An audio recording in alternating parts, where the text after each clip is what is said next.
une question. Crise ukrainienne, armes à sous-munitions pour Kiev, le droit international galvaudé, telle est notre grande interrogation.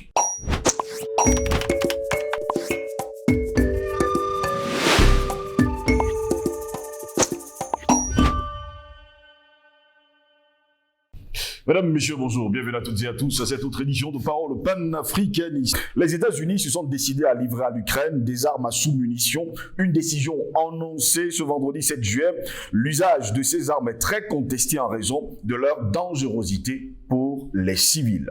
Les armes à sous-munitions contiennent plusieurs charges explosives libérées en grappe, contrairement à la plupart des missiles et des bombes. Une fois le projectile tiré, le conteneur de munitions, qui peut être une roquette sol-sol, un obus d'artillerie, un missile ou une bombe larguée par avion, laisse échapper des dizaines, voire des centaines d'explosifs, les sous-munitions.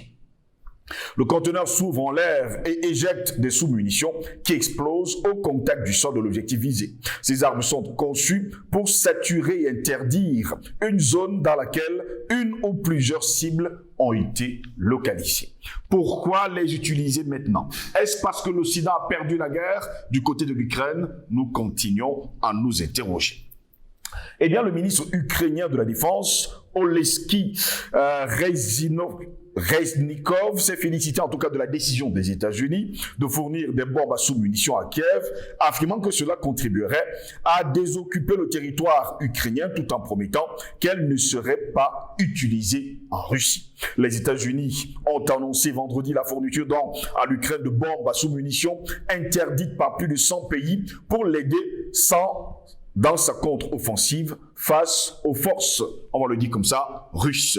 Oleksiy Reznikov a déclaré que ces armes permettaient de sauver la vie des soldats ukrainiens, ajoutant que l'Ukraine tiendrait un registre strict de leur utilisation et échangerait des informations avec ses partenaires. Notre position est simple, nous devons libérer nos territoires temporairement, occuper et sauver la vie de notre peuple, a-t-il écrit sur Twitter. L'Ukraine n'utilisera pas ces munitions que pour la désoccupation de ces territoires internationalement reconnus. Ces munitions ne seront pas utilisées sur le territoire officiellement reconnu de la Russie. Les armes à sous-munitions libèrent généralement un grand nombre de petites bombes qui peuvent tuer sans discrimination sur une vaste zone. Celles qui n'explosent pas constituent un danger pendant des décennies. Jack Sullivan, conseiller à la sécurité nationale du côté de la Maison-Blanche et surtout de Biden, a cherché vendredi à justifier la fourniture d'armes à l'Ukraine pour lui permettre de récupérer les territoires saisis depuis, on va le dire comme ça, l'opération militaire spéciale russe du côté de l'Ukraine. La Russie, il faut également le rappeler, l'Ukraine et les États-Unis on nous fait savoir qu'ils n'ont pas signé la convention sur les armes à sous-munitions qui interdit leur production, leur stockage et surtout leur utilisation et sans oublier leur transfert. L'Espagne, signataire de la convention, a déclaré qu'elle s'opposait à la décision américaine. L'Espagne, sur la base de l'engagement ferme qu'elle a pris avec l'Ukraine, a également pris l'engagement ferme que certaines armes et bombes ne peuvent être livrées en aucune circonstance, a déclaré aux journalistes la ministre espagnole de la Défense, Margarita Robles, lors d'un rassemblement à Madrid samedi dernier. Eh bien, il faut également le dire, la Grande-Bretagne est également signataire de la convention qui interdit la production ou l'utilisation d'armes à sous-munitions. Découpage de leur utilisation, a déclaré le Premier ministre Rishi Sunak, qui lui également n'est pas d'accord par cette décision. Parlons de cela également. Eh bien, Joe Biden a commencé justement une tournée européenne où il ira justement au Royaume-Uni, où il rencontrera le Premier ministre britannique qui lui dit clairement qu'il n'est pas d'accord justement avec la livraison de ces armes à sous-munitions du côté de l'Ukraine. Voilà pourquoi nous également, nous nous interrogeons. Crise ukrainienne, armes à sous-munitions pour Kiev, le droit international galvaudé, telle est notre grande interrogation. Pour répondre à nos questions, nous sommes avec Albert Anatolaïssi. Il est notre invité ce lundi matin. Albert Anatolaïssi, bonjour, bienvenue à vous. Bonjour à vous, Steve Jeslangos. Je dis bonjour à tous ces Africains, tous ces citoyens du monde qui soutiennent notre lutte. Quelquefois, nous avons le soutien de personnes inimaginables qui n'ont pas la peau noire comme vous et moi, qui sont dans la lutte, mais qui se sentent concernés par cette lutte-là. Ils ont ma sympathie ce matin. Je salue, n'est-ce pas, les Africains qui ont été, dont les anciens ont été déportés du côté de la Nouvelle-Calédonie, Haïti. du côté de la Martinique, la Guadeloupe, de la Nouvelle-Polynésie, du côté de l'île Réunion, entre autres. Je suis allé particulièrement au docteur Bekima, qui est du côté des États-Unis. Il s'appelle depuis, il y a un télomba que je n'ai pas de ces nouvelles. Il a mon salut ce matin. Comme je l'ai dit, je voudrais, comme on a l'habitude, commencer par mon coup de gueule. Là, je rentre dans mon pays, le Cameroun. Monsieur Steve Zelongos, une problématique qui est proscrite, si vous voulez, interdite par la loi, peut-elle faire l'objet d'un séminaire? Vous allez me le dire. Non, j'ai un très gros problème. Nous savons que l'homosexualité au Cameroun, c'est proscrit par la loi et par la loi fondamentale qui est la Constitution. Je voudrais également vous indiquer que le fameux traité de 2006 portant orientation sexuelle n'a pas été ratifié par le Cameroun. Je suis donc surpris d'apprendre que, avec ce financement de l'Union européenne, le ministère de la Santé publique organise des séminaires de formation et de sensibilisation dans la perspective de la mise en place dans certains hôpitaux des unités de prise en charge des personnes homosexuelles. Moi, ça me pose un problème. Ça me pose un très gros problème. Merci pour l'invitation. Très heureux de vous avoir, Albert Anatole Aïzi. Une nouvelle qui émeut, on va le dire comme ça, la communauté dite internationale. Eh bien, ce sont les États-Unis qui ont pris l'initiative d'envoyer des armes à sous-munitions à l'Ukraine, même si l'Espagne, on va le dire comme ça, le Royaume-Uni ne sont pas d'accord. Comme vous le savez, M. Steve Zelongos, la crise ukrainienne, comme je l'appelle, n'est pas que ce que nous voyons ou qui nous est renvoyé par certains médias mainstream. Oui. Derrière la crise ukrainienne se jouent 2 ou 3 choses. La première chose, l'unipolarité américaine, qui est en train malheureusement pour les États-Unis de basculer dans le champ multipolaire. Oui. La seconde chose, c'est l'économie mondiale, notamment l'économie américaine, qui se joue également du côté de l'Ukraine au travers de la dédollarisation de l'économie mondiale. Vous savez qu'au travers du dollar, Washington peut se permettre de venir au Cameroun et nous imposer un diplôme homosexuel, et auquel cas, il va vous fermer, n'est-ce pas, le robinet, le guichet du FMI. Pourquoi? Au nom du dollar, qui peuvent s'imposer, pour nous se permettre de telles arrogances. La troisième chose qu'il faut absolument mettre en perspective, à un dernier ressort, il s'agit pour Washington de continuer à emmerder le reste du monde au travers de la Russie. C'est-à-dire, ces prétentieux qui vous disent qu'ils sont des démocrates, et curieusement, ce sont des démocrates qui sont aux affaires du côté de Washington, mais dont les actes, n'est-ce pas, représentent tout, illustrent tout, mais sauf la démocratie. Tout à l'heure, dans ma précédente prise de parole, je vous indiquais que les États-Unis sont dans leur guerre. Ils ont utilisé comme bannière ou sous-bannière, n'est-ce pas, l'OTAN, qui est financé pratiquement à près de 50% par eux, et ils ont pour attelage le bloc européen qui l'a vassalisé. Parce que le bloc européen est vassalisé. Donc, au regard, n'est-ce pas, des différentes opinions que vous avez tout à l'heure évoquées, notamment celle de l'Espagne ou du Royaume-Uni, il s'agit des gens qui commencent à vouloir se dire non, n'est-ce pas, à Biden avec sa dictature. C'est ça qu'il est question. C'est-à-dire que pour les États-Unis, ce qui est interdit est permis. C'est ça la réalité. Pour les États-Unis, ce qui est interdit est permis. Donc, nous en avons comme ça plusieurs exemples. En Irak, il n'y avait aucune résolution. Ils sont allés tuer les Irakiens pendus un dirigeant au nom du mensonge. Nous en avons comme ça du côté de l'Afghanistan, ils sont allés tuer les talibans, où ils disent que ce sont les talibans qui sont aux affaires du côté de l'Afghanistan, au mépris des milliers de vies humaines qu'ils ont supprimé, ça ne leur dit rien, c'est parce qu'ils sont coutumiers du fait.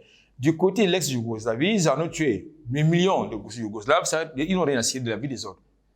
Donc, pour eux, le droit international, ça n'a de valeur que lorsqu'il s'agit de leurs intérêts. Quand il s'agit des intérêts des autres, c'est une rien à foutre. C'est qui la question?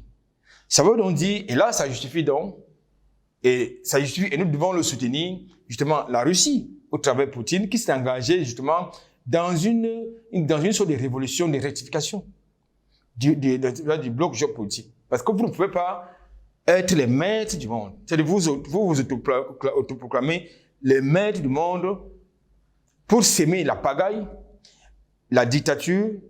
Tout à l'heure, je vous indiquais que dans le contexte de la crise ukrainienne, vous avez une très grande partie du bloc, à la fois occidental européen et même africain, qui voudrait la négociation, qui voudrait qu'on laisse une chance de la paix. Mais que dit Washington? Washington dit qu'il n'a rien à... Washington dit qu'il a merdé la paix. Il n'a rien à foutre de la paix, lui, il continue sa guerre.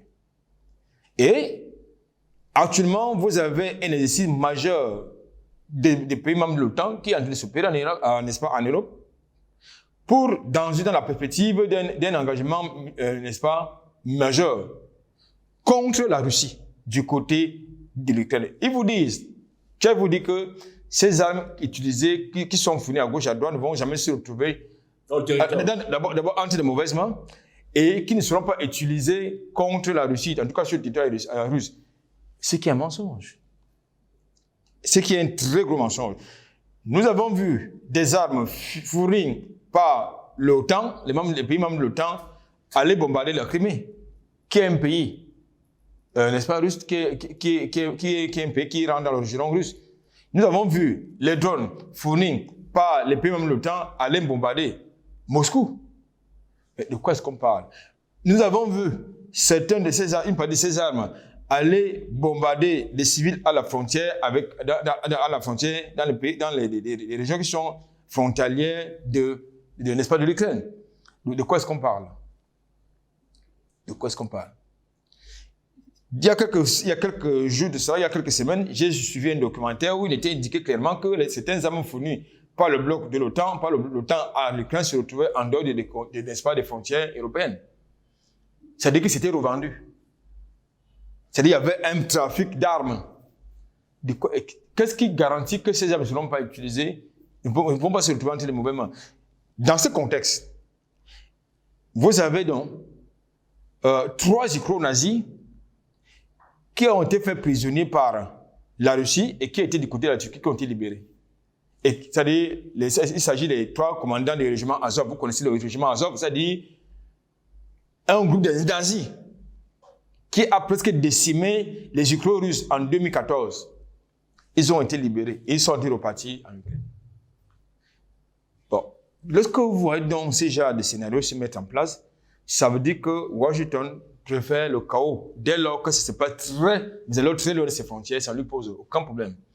Tout comme ça ne lui pose aucun problème que des civils soient tués, que des enfants soient tués, non, ça ne lui pose aucun problème. Parce que les armes à munitions, vous l'avez déjà indiqué dans votre chapeau, dans votre introduction, il s'agit des armes extrêmement très mortelles. Ça veut dire que, à plus long terme, ces armes vont être disséminées sur le territoire ukrainien et ça va avoir des conséquences au même titre que les mines antipersonnelles. C'est-à-dire que, dès que vous voulez que... Moi, j'ai vu un documentaire, n'est-ce pas, du côté de l'Ukraine, où vous avez certains fermiers, certains agriculteurs, autant pour moi, qui ont peur de continuer à pratiquer les activités agricoles parce qu'il y a des champs de mines. Vous avez quelquefois des tracteurs qui sortent sur des mines. J'ai vu des images qui étaient atroces. Donc des champs de mines qui sont disséminés partout. Et dans ce contexte, vous avez donc Washington qui vous dit qu'il garantit en sa position, n'est-ce pas, prétendue de gendarme du monde, n'est-ce pas, qui pense et qui est le garant de la démocratie, de la planète Terre. Il est garant du droit international, du droit humanitaire international, des droits humains, qui pense qu'il faut fournir à Kiev des armes à sous-munitions, qui sont interdits, dont l'usage est interdit par des conventions internationales qu'il a ratifiées. Ça veut dire que nous avons un problème. ça veut dire que nous avons un problème et que vivement, les BRICS se mettent en place, vivement que ce monde multipolaire se mette en place pour qu'on tourne le dos à ces criminels qui ont la prétention de mettre des mandats internationaux à des criminels imaginaires et laisser tranquille leurs véritables criminels. Obama, c'est un criminel, c'est pas un criminel de guerre. George W. Bush, c'est pas un criminel de guerre. Biden n'est pas un criminel de guerre. La seule personne, le seul président qui a réussi l'exploit de ne pas embarquer les États-Unis dans une guerre, c'est Trump. Mais les autres, les prédécesseurs de Trump et ses successeurs, se sont engagés dans leur tradition habituelle, qui a vocation à faire tourner, à fonctionner le complexe militaro-industriel, c'est-à-dire le dollar, c'est-à-dire à travers la guerre. Tant que les États-Unis ne font pas une guerre quelque part dans le monde, le monde se porte très mal. Mais c'est quand ils entrent en guerre que le monde se porte très bien. Et nous voyons la solution.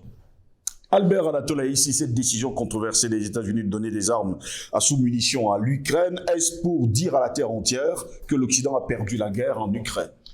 Je pense qu'aujourd'hui, ils reculent petit à petit pour radicaliser, n'est-ce pas, la position du régime russe. Parce qu'ils savent que si la Russie n'était pas une puissance nucléaire, je vous dis tout de suite que le bloc de l'OTAN aurait bombardé la Russie. Le fait qu'aujourd'hui, la Russie est tenue pendant bientôt 2 ans contre une coalition internationale, ça leur fait réfléchir. Ça leur fait réfléchir. Donc aujourd'hui, il faut donc trouver des alternatives criminelles, les alternatives sophistiquées, les alternatives criminelles sophistiquées au travers de ce que vous appelez la livraison des armes à sous-munitions. Ils ont perdu la guerre. Toute une coalition d'armées contre un seul pays, je crois qu'il faut le faire. Et tenir comme ça. Tout à l'heure, je vous indiquais que Washington joue sa survie du côté de l'Ukraine. En Ukraine, vous avez également une guerre culturelle, une guerre de civilisation, une guerre géopolitique, stratégique, mais également une guerre économique. Donc, Washington joue sa survie là-bas. Et Washington également, en tout cas, les oligarques américains ont des intérêts majeurs du côté de l'Ukraine. C'est faut le dire. Lorsque les gens vous parlent de l'Ukraine, des céréales ukrainiennes, machin, il s'agit des investissements américains. Je voudrais quand même vous faire savoir que les États-Unis sont la propriétaire d'au moins 2/3 des terres du côté de l'Ukraine. Il s'agit là des enjeux majeurs. Donc, raison pour laquelle, lorsque vous parlez de la négociation ici, il vous parle de continuer de poursuivre la guerre. Mais on va aller à la guerre. Mais sauf que sur le continent africain, et ça aura un impact. Ça aura un impact parce que de plus en plus des voix, des indiscrétions évoquent le fait que les armes fournies à l'Ukraine se retrouvent dans certains pays africains où vous avez une déferlante de violence, si vous voulez, le conflit armé. Et ça, c'est un problème. Comment se fait-il que les armes livrées à Kiev se retrouvent dans certains pays africains? Lorsque nous savons que la circulation des armes dans le monde est contrôlée et encadrée, mais comment se fait-il que les armes livrées à l'Ukraine se retrouvent dans ces pays africains? Ça veut dire que ce sont les pays membres de l'OTAN qui sont dans un projet de transfert de ce conflit sur le continent africain. C'est qu'une question. Lorsqu'on vous annonce l'OTAN au Sahel, que vient faire l'OTAN en Afrique? L'Afrique n'est pas membre de l'OTAN. L'Afrique n'est pas membre de l'OTAN. Aucun pays africain n'est membre de l'OTAN. L'OTAN, c'est une affaire des atlantistes. Ça ne concerne pas les Africains. Mais qu'est-ce qui peut expliquer qu'on vous annonce l'OTAN au Sahel? Et pendant ce temps, on surarme le Niger. on surarme le Niger et il y a, je veux dire, vous avez, n'est-ce pas, des manœuvres, si vous voulez, des manœuvres, des rotations, j'y arrive, les rotations aériennes entre Niamey et N'Djamena. Ça cache quoi? Donc, je pense qu'il faut qu'on reste vigilant parce que lorsque Washington fait pression sur ce qu'ils appellent les mercenaires vanneurs, tout en oubliant que les sociétés privées militaires américains sous-traitent des contrats de sécurité en Libye et en Irak et appellent les autres que ce sont des mercenaires, moi je me demande s'ils sont sérieux. C'est vrai, nous avons la réponse, nous n'avons jamais été sérieux. Donc, alors, je termine donc pour ce dernier en disant ceci. Je crois que ce qui se passe en Ukraine ce n'est pas que des simples déclarations. Il s'agit d'un conflit majeur qui s'annonce. Tout à l'heure, je vous ai fait comprendre que vous avez la même coalition de l'OTAN qui est en train de faire des manœuvres militaires majeures entre la Pologne, je crois que c'est entre la Pologne et je crois que c'est en Pologne. Ils sont en train de faire des exercices militaires majeurs. C'est important. Est-ce la globalisation de la guerre qui se prépare? Absolument, c'est la globalisation de la guerre qui est en train de se préparer. C'est ça qui est en train de se préparer parce que là, ils sont en train de prendre pour prétexte le fait que Van se soit déporté du côté de la Biélorussie, qui désormais a quelques ogives nucléaires, et pense donc que, n'est-ce pas, il faut s'apprêter à lancer cette opération d'envergure majeure.